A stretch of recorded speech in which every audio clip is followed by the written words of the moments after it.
बहुत पुराने जमाने की बात है, जब दुनिया में इंसानों के दिलों की परख उनके अमल से होती थी, न कि उनकी दौलत से। एक छोटे से शहर के किनारे पर, जहाँ पथरीली सड़कें धूल में खो जाती थी और खजूर के पेड़ों की छाया जमीन पर टेढ़ी मेढ़ी रेखाएं खींचती थी, वहाँ एक टूटे हुए मकान में एक माँ और उसका बेटा रहते थे। माँ का नाम मरियम था और बेटे का नाम यूसुफ। यूसुफ की उम्र उस वक्त कोई 12-13 बरस रही होगी, लेकिन उसकी आंखों में वो गहराई थी जो अक्सर बड़ी उम्र के इंसानों में भी नहीं होती। उसकी आंखें बड़ी और शफाफ थी, जैसे उनमें साफ पानी भरा हो, और उन आंखों में हमेशा एक अजीब सी उदासी तैरती रहती थी जो देखने वाले का दिल भारी कर देती थी। यूसुफ का बाप 3 साल पहले दुनिया से चला गया था।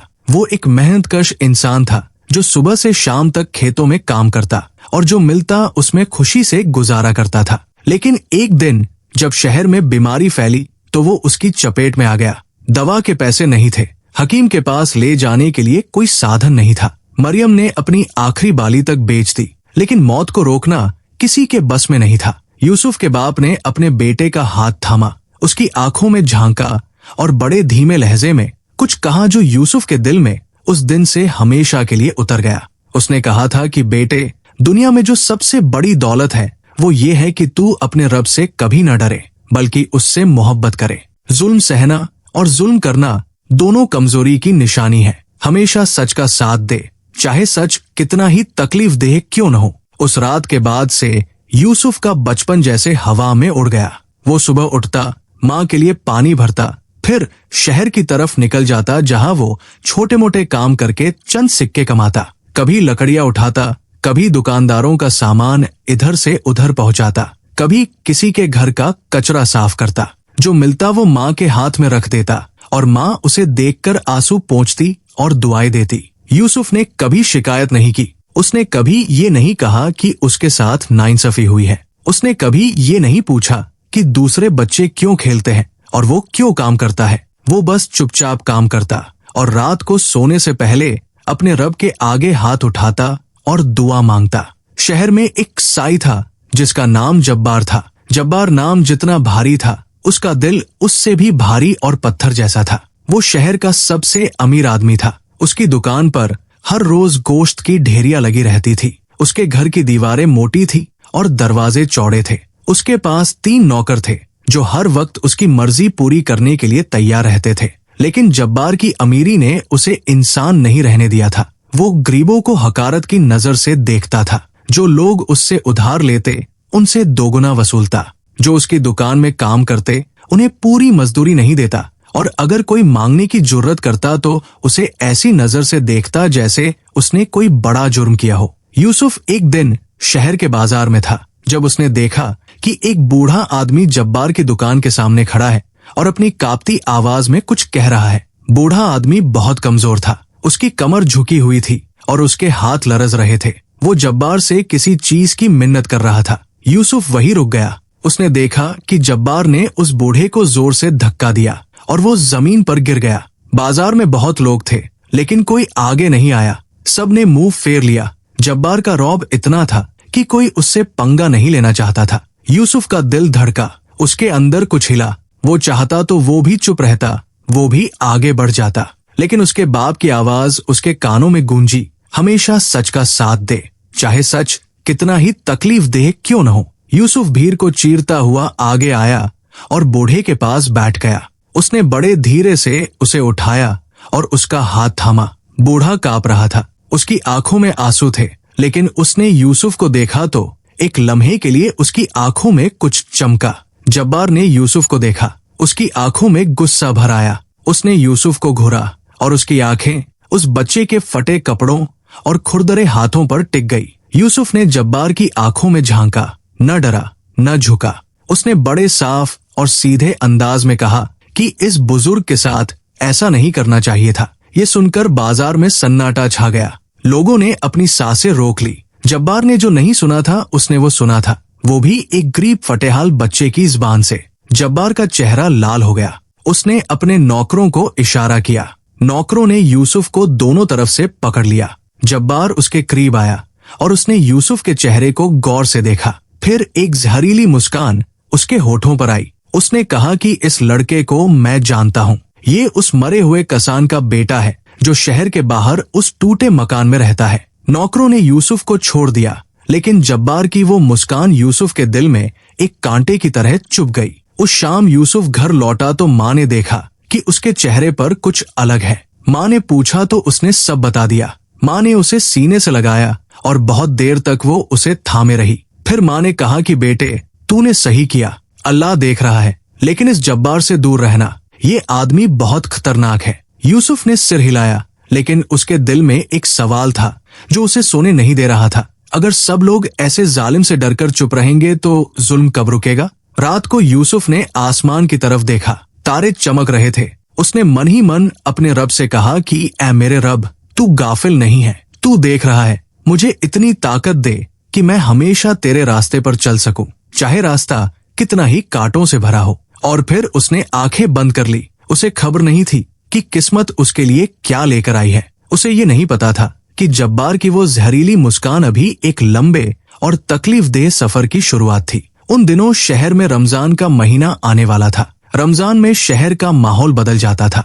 मस्जिद में अजान की आवाज ज्यादा मीठी लगती थी। लोग एक दूसरे के घर खाना भेजते थे। गरीबों को खाना मिलता था। यूसुफ को रमजान से मोहब्बत थी, क्योंकि इस महीने में उसे और उसकी माँ को भूखे नहीं रहना पड़ता था। मोहल्ले की कुछ नेक औरतें मरियम के घर खाना भेज देती थी। लेकिन इस साल रमजान से पहले ही एक खबर आई जिसने शहर के गरीब लोगों के दिलों में हलचल मचा दी। जब्बार ने शहर के बाहर एक नई जमीन खरीदी थी और उस पर वो एक बड़ा बाड़ा बनाना चाहता था जहां वो सैकड़ों जानवर रखेगा। लेकिन वो जमीन जिस पर जब्बार की नजर थी, वो जमीन पुराने जमाने से उस मोहल्ले के गरीब लोगों की साझा जमीन थी। वहां लोग अपनी बकरियां चराते थे, बच्चे खेलते थे और बुजुर्ग आंखें बंद करके बैठते थे। जब्बार ने एक चाल चली। उसने शहर के काजी के पास जाकर कुछ झूठे कागज पेश किए और दावा किया कि वो जमीन असल में उसके बाप की थी, जो उसे विरासत में मिली है। काजी एक कमजोर आदमी था जो जब्बार से डरता था। उसने बिना ज्यादा जांच पड़ताल के जब्बार के हक में फैसला सुना दिया। मोहल्ले के लोग बेबस थे। वो जानते थे कि जब्बार ने धोखा दिया है, लेकिन वो कुछ नहीं कर सकते थे। यूसुफ ने ये सब देखा और सुना। उसका दिल जलने लगा। उसे समझ आई कि क्यों दुनिया में नाइंसाफी होती है, क्योंकि ताकतवर झूठ बोलते हैं और कमजोर चुप रहते हैं। लेकिन यूसुफ के अंदर जो आग जल रही थी, वो खामोशी की आग नहीं थी। वो एक ऐसी आग थी जो किसी दिन भड़कने वाली थी, और जब भड़केगी तो उसकी लपटें बहुत दूर तक दिखेंगी। रमजान का पहला चांद नजर आया। मस्जिद में तकबीरें गूंजी। यूसुफ ने सजदे में जाकर अपने रब से एक ही दुआ मांगी, अल्लाह मुझे हिम्मत दे, मुझे वो ताकत दे जो जुल्म के सामने खड़े रहने के लिए चाहिए। मुझे वो यकीन दे कि तेरी मदद देर से आती है, लेकिन आती जरूर है। और उस रात जब यूसुफ सो गया तो उसे एक ख्वाब आया। एक ख्वाब जो उसे सुबह याद रहा और जिसने उसे बेचैन कर दिया। ख्वाब में उसने देखा कि एक जलता हुआ घर है और उस घर में से एक बच्चे की आवाज आ रही है। यूसुफ दौड़ता है, लेकिन जितना दौड़ता है उतना ही घर दूर होता जाता है और आवाज धीरे धीरे कमजोर पड़ती जाती है। यूसुफ सुबह उठा तो उसका दिल बहुत भारी था। उसे नहीं पता था कि ये ख्वाब क्या मतलब रखता है, लेकिन उसे ये जरूर पता था कि आने वाले दिन आसान नहीं होंगे। रमजान के 10वें दिन की बात है। सुबह की अजान अभी खत्म हुई थी और शहर में सहरी का धुआं अभी भी हवा में था। यूसुफ मस्जिद से लौट रहा था जब उसने देखा कि जब्बार की दुकान के सामने हलचल है। कुछ आदमी थे जो बड़ी बड़ी बोरियां उठा रहे थे। जब्बार खुद बाहर खड़ा था और हाथ हिला हिलाकर उन्हें कुछ समझा रहा था। यूसुफ रुक गया। उसकी आंखें पैनी थी। उसने देखा कि उन बोरियों में कुछ था जो हिल रहा था। उस दिन शाम को बाजार में एक अफवाह फैली। लोगों ने कहा कि जब्बार ने किसी दूर के कस्बे से एक नौजवान लड़के को काम पर रखा है। वो लड़का अनाथ था और उसके पास कोई नहीं था। जब्बार ने उसे ये कहकर लाया था कि वो उसे खाना, कपड़ा और थोड़ा मेहनताना देगा। लेकिन जो लोग जब्बार को जानते थे वो जानते थे कि ये सौदा इतना सादा नहीं हो सकता। जब्बार कभी भी किसी का भला बिना किसी मतलब के नहीं करता था। यूसुफ ने जब उस लड़के को देखा तो उसके दिल में एक अजीब सी हलचल हुई। लड़के का नाम बिलाल था। वो यूसुफ से कोई 2 साल बड़ा था, यानी 15 के आसपास का। उसका चेहरा भोला था, आंखें बड़ी और मासूम, लेकिन उन आंखों में एक थकान थी जो सफर की थकान नहीं थी। वो थकान थी जो तब होती है जब इंसान बहुत दिनों से अकेला हो, जब उसे ये नहीं पता हो कि उसे कोई चाहता भी है या नहीं। यूसुफ उसके पास गया। दोनों के बीच जो बात हुई वो बहुत छोटी थी, लेकिन उस छोटी सी मुलाकात में जो रिश्ता बना वो बहुत गहरा था। बिलाल ने यूसुफ को बताया कि वो 3 महीने पहले तक एक छोटे से गांव में रहता था। उसके माँ बाप दोनों एक हादसे में चल बसे थे। गांव वालों ने कुछ दिन रोटी दी, लेकिन फिर उसे अपना बोझ समझने लगे। जब जब्बार के आदमी वहां आए और उसे शहर में काम का वादा किया तो उसने हाँ कर दी। उसके पास और कोई रास्ता था भी नहीं। यूसुफ ने सुना तो उसका दिल भर आया। उसने बिलाल को देखा और मन ही मन सोचा कि ये लड़का नहीं जानता कि किसके हाथ में वो आ गया है। यूसुफ ने उसे आगाह करने की कोशिश की। उसने कहा कि जब्बार एक अच्छा इंसान नहीं है, लेकिन बिलाल ने उसकी बात ज्यादा ध्यान से नहीं सुनी। उसने कहा कि उसके पास कोई चुनाव नहीं है। भूखे पेट से बेहतर है कि काम करे, चाहे मालिक अच्छा हो या बुरा। अगले कुछ दिनों में यूसुफ ने देखा कि बिलाल के साथ क्या हो रहा था। जब्बार उससे सूरज उगने से पहले काम शुरू करवाता और रात के अंधेरे तक काम लेता। खाने में जो देता वो बस इतना होता कि मर न जाए, और अगर कोई काम जरा भी गलत हो जाता तो जब्बार की जुबान से ऐसी बातें निकलती जो सुनने वाले का दिल चीर देती। बिलाल चुपचाप सहता रहा। उसे ये नहीं पता था कि कैसे बोला जाए, कहा जाया जाए, किसे बताया जाए। यूसुफ ने एक दिन हिम्मत जुटाई और जब्बार की दुकान के पास गया। वो बिलाल से मिलना चाहता था, लेकिन जब्बार के एक नौकर ने उसे रोक दिया और कहा कि काम के वक्त मिलना मना है। यूसुफ वहां से लौट आया, लेकिन उसके दिल में बेचैनी बढ़ती जा रही थी। वो जानता था कि बिलाल की हालत दिन ब दिन बुरी होती जाएगी। उन दिनों शहर में एक और बात हो रही थी जो ज्यादा लोगों को नहीं पता थी। जब्बार ने रमजान में एक चाल चली। वो बाजार में आता और जोर जोर से सदका देता, गरीबों को कपड़े देता, खाना बांटता और हर तरफ अपनी नेकी का ढिंढोरा पीटता। शहर के बहुत से लोग उसकी इस हरकत से धोखा खा जाते। वो सोचते कि जब्बार तो बड़ा नेक आदमी है, रमजान में देखो कितना देता है। लेकिन यूसुफ ये देखता और उसके अंदर कुछ कसम साता। वो जानता था कि ये सब दिखावा है। असली नेकी वो नहीं जो बाजार में दिखाई जाए। असली नेकी वो है जो दिल से हो, जो किसी की तकलीफ समझने से पैदा हो। रमजान के 15वें दिन एक ऐसी घटना हुई जिसने यूसुफ की जिंदगी को हमेशा के लिए बदल दिया। उस दिन दोपहर को यूसुफ शहर के बाजार से गुजर रहा था जब उसने देखा कि जब्बार की दुकान से धुआं उठ रहा है। पहले उसने सोचा कि शायद कुछ जल रहा है, लेकिन फिर उसने देखा कि धुआं असल में दुकान के पीछे से आ रहा था। वो दौड़ा। दुकान के पीछे एक छोटा कमरा था जहां बिलाल रहता था। उस कमरे में आग लगी थी। यूसुफ ने बिना एक पल सोचे दरवाजा धकेला। कमरा धुएं से भरा था। उसने देखा कि बिलाल एक कोने में सिकुड़ा बैठा था और उसका चेहरा डर से सफेद पड़ा था। यूसुफ ने उसका हाथ पकड़ा और उसे बाहर खींच लाया। दोनों खांसते खांसते बाहर आए। बाहर आकर यूसुफ ने देखा कि जब्बार और उसके नौकर दूर खड़े थे। उनके चेहरों पर हैरानी थी, लेकिन कोई परवाह नहीं थी। बाद में पता चला कि वो आग इत्तेफाक से नहीं लगी थी। किसी ने जानबूझकर उस कमरे में एक जलता हुआ कपड़ा फेंका था, लेकिन किसने और क्यों ये कोई साबित नहीं कर सका। बिलाल को उस हादसे के बाद जब्बार ने एक और पुराने कमरे में शिफ्ट कर दिया जो पहले से भी ज्यादा तंग और अंधेरा था। उस रात यूसुफ घर आया तो माँ ने उसके कपड़ों पर धुएं का निशान देखा। माँ ने पूछा तो उसने सब बता दिया। माँ डर गई। उसने यूसुफ का हाथ थाम लिया और कहा कि बेटे, ये जब्बार का मामला है, तू इसमें मत पड़।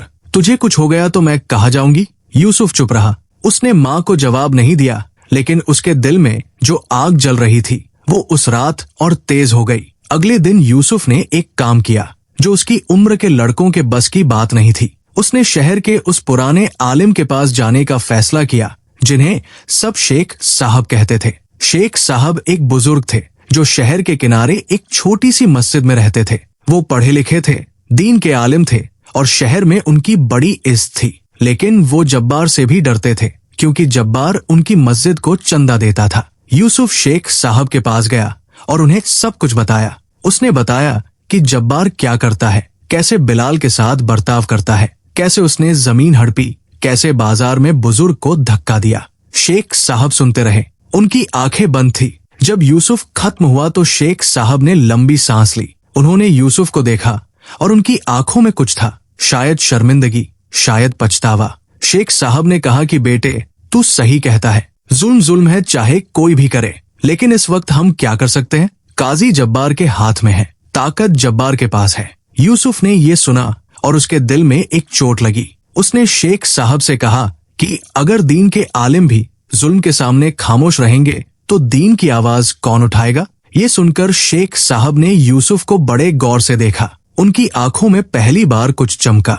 उन्होंने कहा कि बेटे, तू बहुत छोटी उम्र में बहुत बड़ी बात कह गया है, मैं सोचूंगा। यूसुफ वहां से लौटा तो उसके दिल में न उम्मीद थी न नाउम्मीदी, बस एक यकीन था कि जो सही है वो सही है और जो गलत है वो गलत है, चाहे दुनिया की कोई भी ताकत इसे बदल न सके। और उस यकीन के साथ वो अपने घर की तरफ चला। रात के अंधेरे में उसके पाँव की आवाज पथरीली सड़क पर गूंजती रही, लेकिन जब्बार की नजरें भी यूसुफ पर टिकी थी। जब्बार के एक नौकर ने उसे बताया था कि वो लड़का शेख साहब के पास गया था।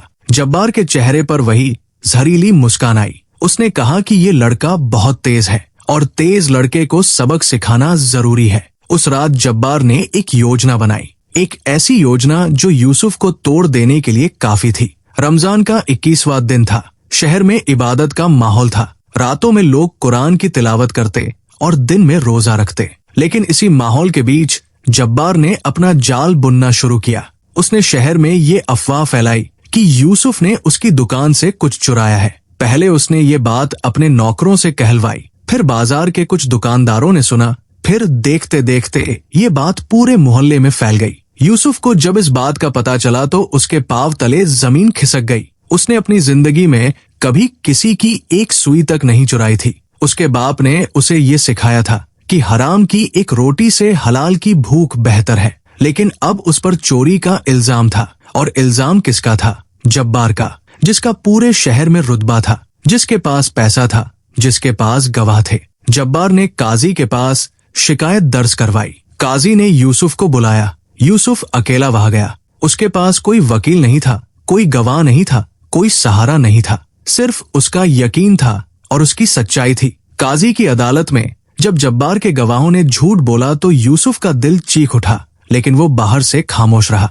उसने सोचा कि वो गलत नहीं है तो डरे क्यों? काजी ने मामला सुना। जब्बार के गवाह थे, उनकी बातें थी, उनके कागज थे। यूसुफ के पास सिर्फ उसकी जुबान थी। काजी ने फैसला सुनाया कि यूसुफ को 3 दिनों में जब्बार का नुकसान चुकाना होगा, वरना उसे शहर से निकाल दिया जाएगा। 3 दिन एक ऐसे लड़के के लिए जिसके घर में खाने के लिए भी मुश्किल से पैसे होते थे। 3 दिन में एक बड़ी रकम जमा करना असंभव था। यूसुफ घर लौटा। माँ ने उसका चेहरा देखा और समझ गई। यूसुफ ने सब बताया। माँ के हाथ थरथराने लगे, उसकी आंखों में आंसू आ गए, लेकिन उसने उन्हें रोका। माँ ने कहा कि बेटे, मैं अल्लाह पर भरोसा करती हूँ, वो जालिम को उसके जुल्म का बदला देगा। यूसुफ ने माँ का हाथ थाम लिया। दोनों बहुत देर तक चुप रहे। उस रात यूसुफ को नींद नहीं आई। वो सोचता रहा, कहाँ से लाए इतने पैसे, किससे मांगे? शहर में कोई था जो मदद करे? उसने मोहल्ले के कुछ लोगों के बारे में सोचा। कुछ ने जरूर मदद की इच्छा दिखाई होगी, लेकिन जब्बार का डर सब पर हावी था। जो भी यूसुफ की मदद करे वो जब्बार का दुश्मन बन जाए, और जब्बार का दुश्मन होना शहर में रहना मुश्किल कर देता था। दूसरे दिन सुबह यूसुफ बाजार गया। उसने हर जगह काम मांगा। जो भी थोड़ा बहुत काम मिला वो किया, लेकिन दिन के आखिर में जो रकम जमा हुई वो बहुत कम थी। जब्बार की मांगी हुई रकम के सामने वो एक बूंद भी नहीं थी। यूसुफ निराश था, लेकिन हार नहीं माना। तीसरे दिन एक ऐसी घटना हुई जो यूसुफ को उम्र भर याद रही। वो बाजार की तरफ जा रहा था जब उसने देखा कि एक बुजुर्ग औरत सड़क के किनारे बैठी है और उसके हाथ में एक मुर्गी है। बुजुर्ग औरत बहुत थकी हुई लग रही थी और उसके पांवों में जूते नहीं थे। यूसुफ के पास वक्त नहीं था, उसे जाना था, पैसे जुटाने थे, लेकिन वो रुका। बुजुर्ग औरत बीमार थी, उसे घर तक पहुंचना था,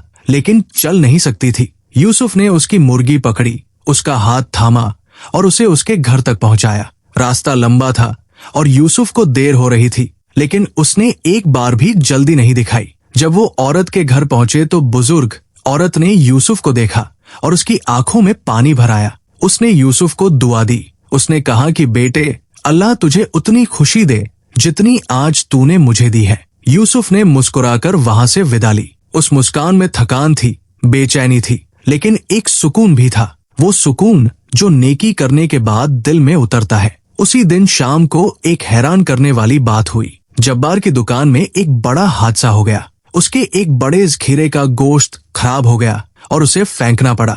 ये उसका बड़ा नुकसान था। इसके साथ ही ये भी हुआ कि उसके एक खास ग्राहक ने, जो शहर का एक रईस था, जब्बार से मुंह फेर लिया। किसी ने उसे बताया था कि जब्बार अपना माल तोलने में बेईमानी करता है। जब्बार के लिए ये दोहरा झटका था। लेकिन इससे भी बड़ी बात ये हुई कि उस शाम शेख साहब मस्जिद में खड़े हुए। उन्होंने रमजान के खुतबे में कुछ ऐसा कहा जो पूरे शहर में गूंज उठा। उन्होंने कहा कि इस्लाम में जुल्म के सामने खामोश रहना भी एक गुनाह है। उन्होंने कहा कि जो लोग झूठ बोलकर, फर्जी गवाहियां देकर किसी मासूम को नुकसान पहुंचाते हैं, वो अल्लाह की पकड़ से नहीं बच सकते। उन्होंने किसी का नाम नहीं लिया, लेकिन शहर में जो भी था वो समझ गया। ये खुतबा सुनकर कुछ लोगों के दिल हिले। कुछ लोग यूसुफ के घर आए। उन्होंने थोड़े थोड़े पैसे दिए। कुछ ने माँ के लिए खाना लाया। यूसुफ की आंखें भर आई। उसे उस वक्त एहसास हुआ कि दुनिया में बुरे लोग जरूर होते हैं, लेकिन अच्छे लोग भी होते हैं। बस उन्हें कभी कभी एक धक्के की जरूरत होती है। लेकिन जो रकम जमा हुई वो अभी भी पूरी नहीं थी। तीसरे दिन का सूरज ढलने में कुछ घंटे बाकी थे। यूसुफ बेचैन था। वो बाहर आया और आसमान की तरफ देखा। बादल थे, ठंडी हवा थी। उसने आंखें बंद की और दुआ मांगी। इस बार उसकी दुआ में शब्द नहीं थे, बस एक आह थी, एक तड़प थी। और फिर कुछ हुआ जो इंसानी सोच से परे था। शहर के एक व्यापारी का बेटा, जो किसी दूसरे शहर में रहता था, वो उसी शाम शहर में आया था। उसने शेख साहब का खुतबा सुना था, क्योंकि उसका दोस्त उसे बता रहा था। उसने यूसुफ का किस्सा सुना। उसने जब्बार के जुल्म की बात सुनी और उसने बिना देर किए यूसुफ के घर का रुख किया। उस रात जब यूसुफ घर पहुंचा तो उसे खबर मिली कि वो पैसे जमा हो गए हैं। उसकी माँ की आंखों में आंसू थे, लेकिन इस बार खुशी के। यूसुफ भौचक्का रह गया। उसे समझ नहीं आया कि ये कैसे हुआ। माँ ने उसे बताया। यूसुफ ने सुना और फिर जमीन पर सजदे में गिर गया। उसके आंसू जमीन पर गिरे। वो रोया, बहुत रोया। लेकिन ये रोना तकलीफ का रोना नहीं था, ये शुक्र का रोना था। अगले दिन यूसुफ ने वो रकम काजी के सामने पेश कर दी। जब्बार वहां था। उसका चेहरा देखने वाला था। उसे यकीन था कि यूसुफ ये नहीं कर पाएगा, लेकिन यूसुफ ने कर दिखाया। काजी ने मामला बंद कर दिया। जब्बार ने रकम ली, लेकिन उसके चेहरे पर जो गुस्सा था वो छुपाए नहीं छुप रहा था। यूसुफ वहां से निकला तो उसके कदम हल्के थे, लेकिन वो जानता था कि ये लड़ाई खत्म नहीं हुई। जब्बार वो आदमी नहीं था जो हार को पचा ले। वो यूसुफ को माफ नहीं करेगा, बल्कि अब उसका वार और तेज होगा और ज्यादा चालाक होगा। और यूसुफ सही था। ईद का चांद निकला और शहर खुशी से झूम उठा। बच्चे नए कपड़ों में दौड़ रहे थे। औरतें मेहंदी से रंगे हाथ हिला हिलाकर मिलती थी। मस्जिद में ईद की नमाज के बाद लोगों ने एक दूसरे को गले लगाया। शहर में अगर कोई उदास था तो वो थे गरीब, जिनके घरों में न नए कपड़े थे न सेवैया। और उनमें यूसुफ भी था। यूसुफ के पास ईद के लिए कुछ नहीं था। माँ ने रात भर पुराने कपड़े सिए थे ताकि थोड़े ढंग के दिखें। यूसुफ ने उन्हें पहना और माँ को देखकर मुस्कुराया। माँ की आंखों में आंसू थे जो वो छुपा रही थी। यूसुफ ने माँ को गले लगाया और कहा कि माँ, ईद मुबारक।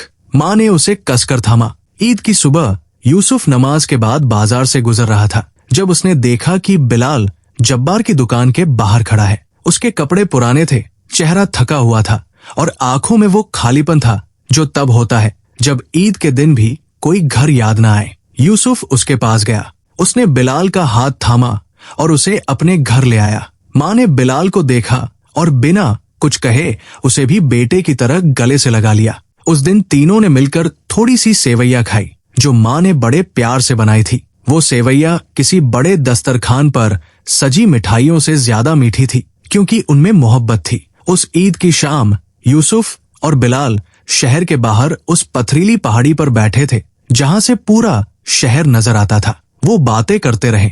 बिलाल ने बताया कि जब्बार उससे एक ऐसा काम करवाना चाहता है जो बिलाल को सही नहीं लगता। जब्बार चाहता था कि बिलाल उसके लिए बाजार में ऐसे लोगों की जासूसी करे जो जब्बार के खिलाफ बात करते हों। बिलाल ने मना किया था तो जब्बार ने उसे धमकी दी थी। यूसुफ ने ये सुना और उसके अंदर कुछ हिला। उसने बिलाल से कहा कि वो जब्बार की बात न माने। चाहे जो हो, जुल्म का हिस्सा बनना खुद अपने आप पर जुल्म करना है। बिलाल ने कहा कि वो डरता है। यूसुफ ने कहा कि डरना इंसानी है, लेकिन डर की वजह से गलत रास्ता चुनना कमजोरी है। उस रात जब दोनों वहां से वापस आए तो रास्ते में एक ऐसी बात हुई जो यूसुफ को हिला देने के लिए काफी थी। जब्बार के 2 नौकर उनके पीछे थे। यूसुफ को भनक नहीं थी। जब वो एक तंग गली से गुजर रहे थे तो अचानक उन नौकरों ने यूसुफ को पकड़ लिया। बिलाल घबराकर पीछे हट गया। नौकरों ने यूसुफ को दीवार से लगाया और डराया। उन्होंने कहा कि अगर उसने जब्बार के खिलाफ बोलना बंद नहीं किया तो उसकी माँ के घर के लिए भी कोई जगह नहीं रहेगी। यूसुफ का दिल जोर से धड़का, लेकिन उसने आंखें बंद नहीं की। उसने नौकरों को देखा और कहा कि वो जो करना चाहे करें, लेकिन सच बोलना उसका हक है और वो उससे नहीं डरता। नौकर उसे छोड़कर चले गए, लेकिन जाते जाते उन्होंने कहा कि ये उसकी आखिरी चेतावनी है। यूसुफ घर आया तो माँ सो चुकी थी। उसने माँ का चेहरा देखा। वो सोते में भी मुस्कुरा रही थी। शायद वो कोई अच्छा ख्वाब देख रही थी। यूसुफ के दिल में एक ऐसा दर्द उठा जो बयान नहीं होता। वो डरा। पहली बार उसे डर लगा, लेकिन अपने लिए नहीं, माँ के लिए। अगर जब्बार ने उनका मकान छीन लिया तो माँ कहाँ जाएगी? उस रात यूसुफ ने तहज्जुद में नमाज पढ़ी। सजदे में बहुत देर तक पड़ा रहा। उसकी दुआ में इस बार शब्द नहीं थे, बस आंसू थे। और उस रात उसे एक अजीब सी तसल्ली मिली, जैसे कोई कह रहा हो कि डरो मत, मैं देख रहा हूँ। अगले कुछ दिनों में जो हुआ वो यूसुफ की जिंदगी का सबसे कठिन दौर था। जब्बार ने शहर के दुकानदारों पर दबाव डाला कि वो यूसुफ को काम न दे। एक एक करके सबने मुंह फेर लिया। यूसुफ जहाँ जाता लोग या तो नजरें चुरा लेते या साफ मना कर देते। कुछ तो ऐसे थे जो माफी मांगने के अंदाज में बताते कि वो मजबूर है। यूसुफ और माँ के घर में खाना कम होने लगा। माँ ने एक दिन कहा कि बेटे, पड़ोस में किसी से कुछ मांग लेते हैं। यूसुफ ने कहा कि नहीं माँ, अभी वक्त आएगा। माँ ने उसे देखा और चुप रही। उन्हीं दिनों एक और खबर आई जो यूसुफ के पेट में जैसे मुक्का मारने वाली थी। जब्बार ने एक नया दावा किया। उसने कहा कि यूसुफ का मकान जिस जमीन पर है वो जमीन भी उसकी है। वही पुराना दाव, झूठे कागज, खरीदे हुए गवाह और एक डरा हुआ काजी। शहर के लोगों ने ये सुना और जानते थे कि ये झूठ है, लेकिन जब्बार के सामने बोलने की हिम्मत किसमें थी? शेख साहब ने जब ये सुना तो उनका चेहरा पीला पड़ गया। वो समझ गए कि जब्बार ने उनके खुतबे का बदला लेना शुरू कर दिया है। उन्होंने यूसुफ को बुलाया और बहुत उदास लहजे में कहा कि बेटे, मुझे माफ कर। मैंने वो नहीं किया जो करना चाहिए था। मैंने पहले ही बोलना था। यूसुफ ने शेख साहब को देखा और उनकी आंखों में सच्ची शर्मिंदगी देखी। उसने कहा कि शेख साहब, जो हुआ सो हुआ, अब कुछ करना है। शेख साहब ने कहा कि वो एक काम कर सकते हैं। उन्होंने बताया कि इस इलाके का एक बड़ा हाकिम है जो किसी और शहर में रहता है। वो इंसाफ पसंद आदमी है। अगर उसके पास तक बात पहुंचे तो शायद वो इस मामले में दखल दे, लेकिन ये रास्ता आसान नहीं है। उस हाकिम तक पहुंचने के लिए एक लंबा सफर करना होगा और जब्बार को पता चला तो वो रोकने की कोशिश करेगा। यूसुफ ने सुना। उसने एक पल सोचा, फिर उसने कहा कि वो जाएगा। शेख साहब ने उसे देखा और उनकी आंखों में गर्व आ गया। उन्होंने कहा कि बेटे, तू 12 साल का लड़का है, लेकिन तेरा दिल बड़े बड़े मर्दों से बड़ा है। यूसुफ ने माँ को बताया। माँ डर गई। उसने यूसुफ को रोकने की कोशिश की। उसने कहा कि बेटे, रास्ते में खतरे हैं, अकेले कैसे जाएगा? यूसुफ ने माँ का हाथ थामा और कहा कि माँ, अल्लाह के भरोसे पर जो चला उसे रास्ते में अकेलापन नहीं होता। माँ ने उसे बहुत देर तक देखा। फिर वो उठी और उसके लिए थोड़ा सा खाना बांधा। उसकी आंखों से आंसू गिर रहे थे, लेकिन उसके हाथ काम करते रहे। अगले दिन सुबह सवेरे जब शहर अभी सो रहा था, यूसुफ निकल पड़ा। उसके पास ज्यादा कुछ नहीं था। एक छोटा सा थैला, थोड़ा खाना और उसके अंदर जलती हुई वो आग जो इंसाफ के लिए जलती है। पीछे मुड़कर उसने अपने टूटे मकान को देखा। माँ दरवाजे पर खड़ी थी और उसे देख रही थी। दोनों ने एक दूसरे को देखा। कोई शब्द नहीं था, बस एक रिश्ता था, माँ और बेटे का, जो दुनिया के सबसे पवित्र रिश्तों में से एक है। यूसुफ ने कदम आगे बढ़ाए। वो नहीं जानता था कि आगे क्या होगा। वो नहीं जानता था कि जब्बार उसके पीछे जासूस भेज चुका है। वो नहीं जानता था कि उसका ये सफर उसे कहाँ ले जाएगा, लेकिन वो ये जरूर जानता था कि जो सही है उसके लिए खड़े होना अल्लाह को पसंद है, और ये यकीन ही उसके कदमों की ताकत था। यूसुफ ने शहर छोड़ा तो रास्ता लंबा था और सूरज तेज। पहाड़ी पगडंडियां थी जो कभी चौड़ी होती थी और कभी इतनी संकरी कि एक ही कदम रखा जा सके। उसके जूते पुराने थे और तलवे घिसे हुए। हर पत्थर पाँव में चुभता था, लेकिन वो रुका नहीं। रास्ते में उसे पहले दिन एक छोटा सा गांव मिला। वो थका हुआ था और प्यासा भी था। उसने एक घर के बाहर बैठी बुजुर्ग औरत से पानी मांगा। उस औरत ने उसे देखा, फटे कपड़े, थका चेहरा, बड़ी आंखें, और बिना कुछ पूछे पानी के साथ रोटी भी दे दी। यूसुफ ने शुक्रिया कहा तो उस औरत ने मुस्कुराकर कहा कि बेटे, कोई मेहमान भूखा लौटे ये मुझसे नहीं होता।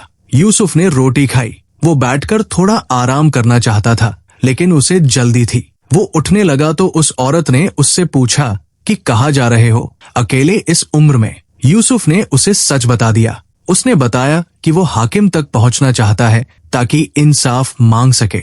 उस बुजुर्ग औरत ने ये सुना और उसकी आंखें भर आई। उसने कहा कि बेटे, ये रास्ता बहुत मुश्किल है, लेकिन अल्लाह उसका साथ देता है जो हक के लिए चलता है। दूसरे दिन यूसुफ को पता चला कि जब्बार के आदमी उसके पीछे हैं। उसे एक राहगीर ने आगाह किया जो पीछे से आ रहा था। उसने बताया कि 2 घुड़सवार उसी रास्ते पर है और उनके हाथ में हथियार है। यूसुफ का दिल धड़का। उसने सोचा, क्या करूं? रुकूं या भागूं? आगे बढ़ूं या पीछे जाऊं? उसने अल्लाह का नाम लिया और रास्ते से हटकर एक घनी झाड़ी के पीछे छुप गया। घुड़सवार गुजरे। वो आपस में बात कर रहे थे। उनकी आवाजें यूसुफ के कानों में आई। उन्हें उस लड़के को ढूंढना था और वापस लाना था। अगर वो मान न जाए तो जब्बार ने उन्हें कुछ करने की इजाजत दी थी। यूसुफ ने ये सुना और सांस रोक ली। घुड़सवार आगे निकल गए। यूसुफ ने रास्ता बदला। वो पहाड़ के उस हिस्से से गया जो ज्यादा कठिन था, लेकिन जहाँ घोड़े नहीं जा सकते थे। उसके पांव थरथरा रहे थे। उसका बदन दर्द कर रहा था, लेकिन उसका मन मजबूत था। तीसरे दिन उसे एक नदी पार करनी थी। नदी चौड़ी थी और पानी ठंडा। यूसुफ तैरना जानता था, लेकिन नदी का बहाव तेज था। उसने अल्लाह का नाम लेकर कदम रखा। पानी बहुत ठंडा था और बहाव उसे बार बार धकेल रहा था। आधे रास्ते में एक पल के लिए उसे लगा कि वो पार नहीं कर पाएगा, लेकिन फिर उसने जोर लगाया और आखिरकार दूसरे किनारे पर पहुंच गया। किनारे पर बैठकर उसने सांस ली। वो भीगा हुआ था, कांप रहा था, थका हुआ था, लेकिन उसके चेहरे पर एक मुस्कान थी। उसने कहा कि अल्लाह, शुक्र है तेरा। चौथे दिन उसे एक और इम्तिहान का सामना करना पड़ा। रास्ते में एक बस्ती थी जहां उसे पता चला कि हाकिम का दरबार यहाँ से अभी और 1 दिन की मसाफत पर है। उस बस्ती में कुछ बच्चे थे जो बाजार में खेल रहे थे। यूसुफ ने देखा कि उनमें से एक बच्चा रो रहा है। वो बच्चा छोटा था और उसका पाँव जख्मी था। बाकी बच्चे उसे छोड़कर खेलने चले गए थे। यूसुफ रुका। उसके पास वक्त नहीं था, लेकिन उसके दिल ने कहा कि रुको। उसने उस बच्चे के पास बैठकर उसका पाँव देखा। एक कांटा चुभा था। यूसुफ ने बड़े आहिस्ते से कांटा निकाला। बच्चा रोता रहा, लेकिन जब कांटा निकला तो उसने यूसुफ को देखा। यूसुफ ने उसे मुस्कुराकर देखा। बच्चा भी मुस्कुराया। उस बस्ती में जब लोगों को पता चला कि यूसुफ इंसाफ के लिए हाकिम के पास जा रहा है, तो कुछ लोगों ने उसकी मदद की। एक आदमी ने उसे रात भर रहने की जगह दी। एक औरत ने खाना दिया।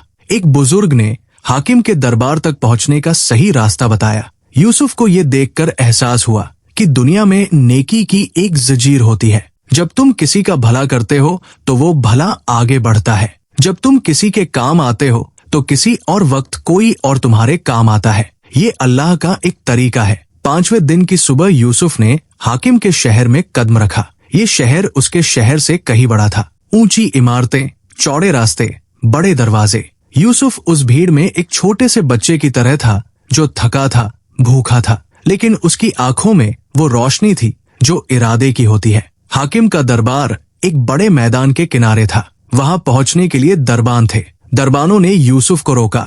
उन्होंने उसे ऊपर से नीचे तक देखा। फटे कपड़े, थका हुआ बच्चा, और कहा कि हाकिम से मिलना इतना आसान नहीं है। पहले दरख्वास्त देनी होगी, फिर दिन मुकर्रर होगा, फिर बुलावा आएगा। यूसुफ का दिल डूबा। इतने दिन का सफर, इतनी तकलीफ और अब ये रुकावट। लेकिन उसने हार नहीं मानी। उसने दरबान से इल्तिजा की। उसने कहा कि वो एक गरीब बच्चा है जो इंसाफ मांगने आया है। उसकी माँ का घर छिनने वाला है। वो इंतजार नहीं कर सकता। दरबान ने उसे दूर भेज दिया। यूसुफ वहां से थोड़ा हटकर बैठ गया। उसकी आंखों में आंसू थे, लेकिन वो रोया नहीं। उसने अल्लाह का नाम लिया और इंतजार करने लगा। दोपहर को एक ऐसी बात हुई जो यूसुफ को उम्मीद नहीं थी। हाकिम का एक खास मुलाजिम बाहर निकला।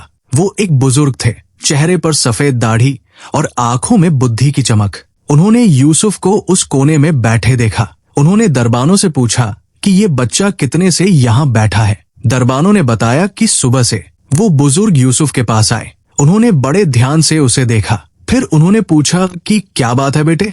यूसुफ ने उन्हें सब बताया, बिना कुछ छुपाए, बिना कुछ बढ़ा चढ़ाकर। उसने जब्बार का जुल्म बताया, काजी की कमजोरी बताई, माँ के घर का खतरा बताया, अपने सफर की तकलीफ बताई। वो बुजुर्ग सुनते रहे। उनका चेहरा बदलता रहा, कभी गुस्से में, कभी दुख में, कभी हैरानी में। जब यूसुफ खत्म हुआ तो वो बुजुर्ग उठे और उन्होंने यूसुफ का हाथ थामा। उन्होंने कहा कि बेटे आओ मेरे साथ। यूसुफ को पता नहीं था कि वो बुजुर्ग कौन है। उसे ये नहीं पता था कि उसकी दुआएं इस शक्ल में कबूल होने वाली थी। वो उनके साथ चला। अंदर बड़े से दरवाजे के पीछे एक बड़ा दालान था। उस दालान में कई लोग बैठे थे और दालान के आखिर में एक ऊंचे मंच पर एक आदमी बैठा था जिसका रुतबा उसकी आंखों से झलकता था। वो हाकिम था। वो बुजुर्ग जो यूसुफ को लेकर आए थे वो हाकिम के खास सलाहकार थे। उन्होंने हाकिम के पास जाकर कुछ कहा। हाकिम ने यूसुफ की तरफ देखा। उसकी नजर उस बच्चे पर टिकी रही,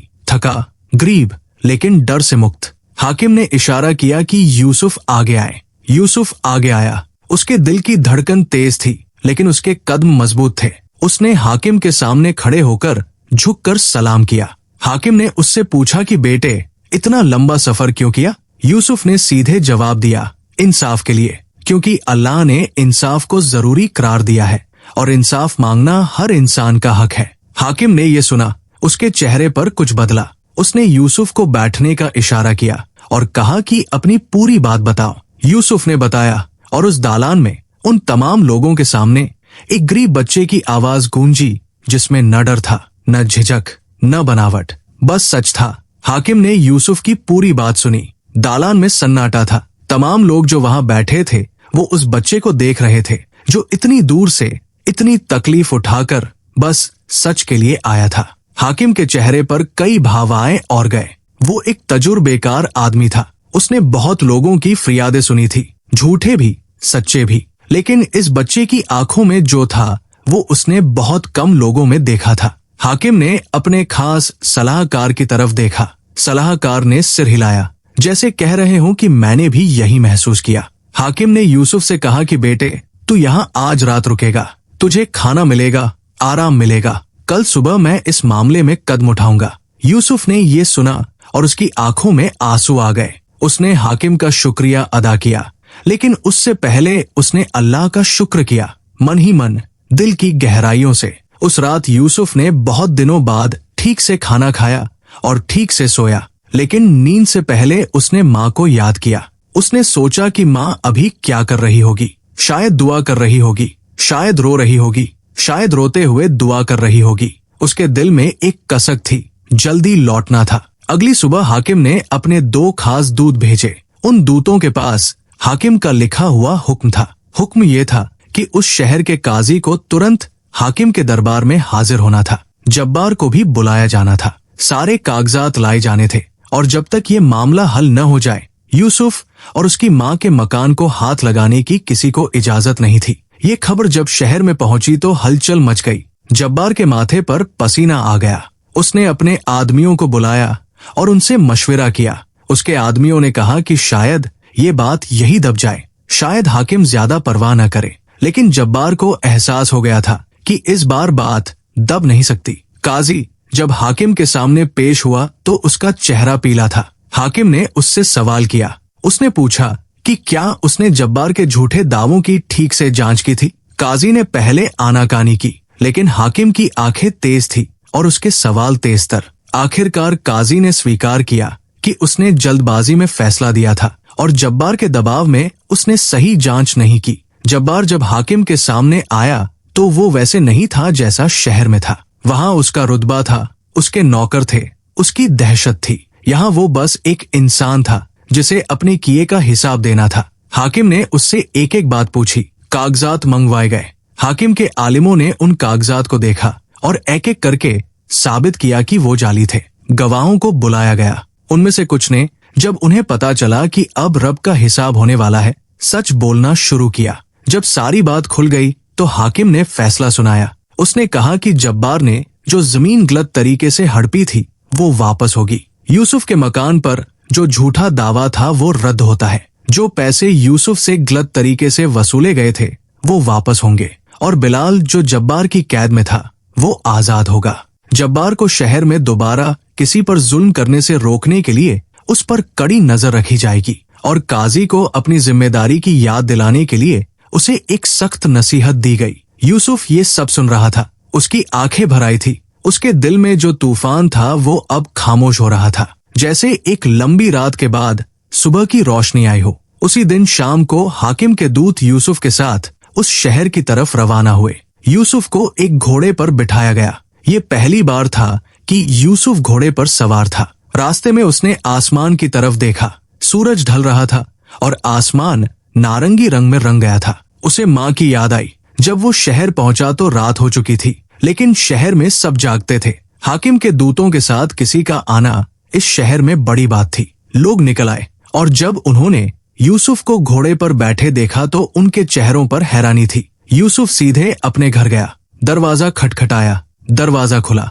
माँ ने देखा और एक पल के लिए जम गई। फिर वो दौड़ी। उसने यूसुफ को बाहों में भर लिया। दोनों रोए। वो रोना बहुत गहरा था, जैसे बांध टूट गया हो। माँ रोती रही और यूसुफ रोता रहा। किसी ने कुछ नहीं कहा। कुछ कहने की जरूरत नहीं थी। अगले दिन जब सूरज निकला तो शहर में एक नई हवा थी। हाकिम के दूतों ने हाकिम का फैसला पूरे बाजार में पढ़कर सुनाया। लोगों ने सुना। बहुत से लोगों की आंखें भर आई। वो जानते थे कि कितने अरसे से ये जुल्म चल रहा था और वो खामोश रहे थे। जब्बार उस दिन बाजार में नहीं आया। उसके नौकर भी नहीं दिखे। उसकी दुकान बंद थी। शहर में जब्बार का रुतबा एक रात में टूट गया था। वो डर जो लोगों के दिलों में था वो कम हो गया था। बिलाल को जब्बार की कैद से आजाद किया गया। वो यूसुफ के पास आया और उसे देखते ही उसकी आंखों से आंसू बह निकले। यूसुफ ने उसे गले लगाया। माँ ने बिलाल को देखा और उसे भी अपनी बाहों में समेट लिया। उस दिन से बिलाल उनके घर में रहने लगा। माँ के लिए वो दूसरा बेटा बन गया। शेख साहब उस दिन यूसुफ के घर आए। उन्होंने यूसुफ का माथा चूमा और उनकी आंखों में शर्मिंदगी और गर्व दोनों थे। उन्होंने कहा कि बेटे, तूने आज मुझे एक बड़ा सबक दिया। मैं आलिम हूँ, लेकिन तू मुझसे बड़ा था उस वक्त जब तूने जुल्म के सामने सर नहीं झुकाया। यूसुफ ने उनका हाथ थाम कर कहा कि नहीं शेख साहब, आपने भी तो वो खुतबा दिया था। उसी खुतबे से तो सब शुरू हुआ था। कुछ महीने बाद शहर में बहुत कुछ बदल गया था। जो जमीन जब्बार ने गलत तरीके से हड़पी थी वो वापस मोहल्ले को मिल गई। वहाँ फिर से बकरियां चरने लगी और बच्चे खेलने लगे। काजी ने अपना रवैया बदला। वो अब ज्यादा सोच समझकर फैसला देने लगा और जब्बार कुछ वक्त के लिए खामोश रहा। लेकिन एक दिन उसके साथ कुछ ऐसा हुआ जो शायद उसके लिए सबसे बड़ा सबक था। उसकी दुकान में आग लग गई, उसी कमरे से जहां उसने एक बार बिलाल को बंद किया था। आग में उसका बहुत नुकसान हुआ, लेकिन कोई जान नहीं गई। उस रात जब्बार बहुत देर तक उस राख के ढेर को देखता रहा और लोगों ने देखा कि पहली बार उसकी आंखें गीली थी। क्या उस पर भी रहम हुआ? क्या अल्लाह ने उसे तौबा का एक मौका दिया? कुछ लोगों ने कहा कि हाँ, क्योंकि उसके बाद जब्बार कभी कभी मस्जिद आने लगा। वो अब भी बड़ा आदमी था, लेकिन उसकी आंखों में पहले वाला गुरूर नहीं था। यूसुफ की जिंदगी बदल गई। हाकिम ने उसे एक ऐसे मदरसे में दाखिला दिलवाया जहां तालीम मुफ्त थी। वो पढ़ने लगा। वो होशियार था और मेहनती। कुछ बरस बाद वो एक ऐसा इंसान बना जिसकी बात में वजन था और जिसके दिल में इंसाफ की आग जलती रहती थी। माँ की दुआएं उसके साथ थी और अल्लाह की रहमत ने उसे कभी अकेला नहीं छोड़ा। यूसुफ ने जो सीखा वो ये था, जुल्म चाहे कितना भी ताकतवर हो, सच उससे बड़ा होता है। डर एक धुंध है जो असलियत को छुपाती है। जब कोई उस धुंध से निकलकर सच की रोशनी में खड़ा हो जाता है तो जुल्म की बुनियाद हिलने लगती है। अल्लाह की मदद हमेशा आती है, कभी जल्दी कभी देर से, लेकिन आती जरूर है। बस यकीन चाहिए। और ये यकीन यही एक गरीब लड़के की सबसे बड़ी दौलत थी। किस्सा खत्मा। सबक। अल्लाह ताला कुरान में फरमाता है, बेशक अल्लाह जालिमों को पसंद नहीं करता और ये भी जो अल्लाह पर भरोसा रखे वो उसके लिए काफी है। यूसुफ का किस्सा हमें यही याद दिलाता है कि इंसाफ के लिए खड़े होना, चाहे तुम कितने भी कमजोर हो, अल्लाह को पसंद है और जो अल्लाह को पसंद हो वो काम कभी जाया नहीं जाता।